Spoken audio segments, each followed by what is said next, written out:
I'm sorry, I'm very overexcited. I'm you Claudia. Are? Hi, Claudia, I'm Jane. You're tall. Yes, I'm very big. Wait, we have to... no, you're not very big like that.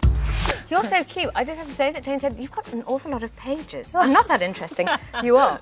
And I'm starting with East Grinstead. Yes. And the early years. How often do you go home and do you feel sort of proud of being I go British? home once a year, and yes, I'm extremely proud to be British. And you know, I go to the. It was so funny to me though, because I can still go to East Grinstead and shop. I go to Sainsbury's with my mum, you know, and I go into the mall, the Mall at Tunbridge Wells. I forget which is English and American now. So you know, I still do all that stuff. And you don't get hassled?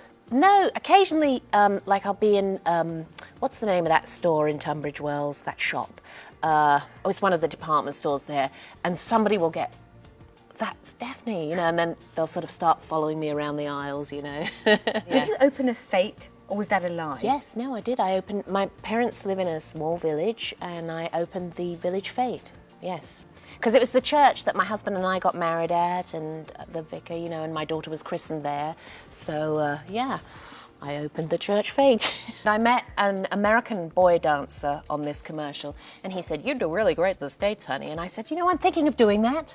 Do you know where I could stay?" And he said, "My mum rents rooms." So I was like, well, I'm coming in February. I mean, I just really hadn't a clue what I was doing. And you took out £1,000. That's all I had. Yeah, I had £1,000, packed my suitcase, you know, got myself a ticket and arrived in Los Angeles, showed up on its doorstep, and that week got into an acting class, and I had no idea. I mean, it was so stupid. It was such a stupid thing to do, you know.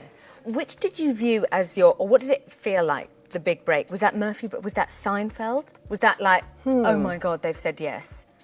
Yeah, I think Murphy Brown was certainly a big thing, and yeah, Seinfeld was a big breakthrough because it was just as the show got hot that I was cast in that sort of, you know, their sort of big famous episode, you know. And then, but I'd heard about Frasier. Somebody had said, you know, there's this show and we're going to wait and see if there's something in it for you. And well, I actually just, because I had these other offers on the table, I had to like quickly come in and meet with them, and they had to tell me right away because I had to let these other people know if I was going to do their show or not. So I came in, I read for the producers, and they were like, "Come back tomorrow and read with Kelsey."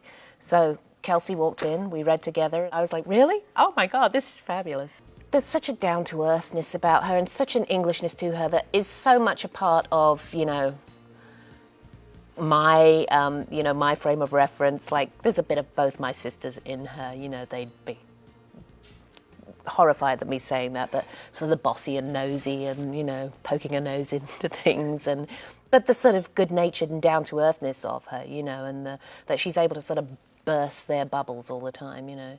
You've got brothers and sisters. Have they come and seen you? Actually, everybody in my family has had a part on the show. They have? Yeah, we all do that. I mean, I probably shouldn't say this, but if, like, sitting in the cafe, you know, eating a muffin in the background. I remember my dad was, like, sitting in the background once, and he'd been on a whale-watching trip that day, and they stuck him in the cafe, and he's bright red, you know, he was all sunburned. And I said hello as I was leaving, and he just sat there and ate his muffin. He was terrified.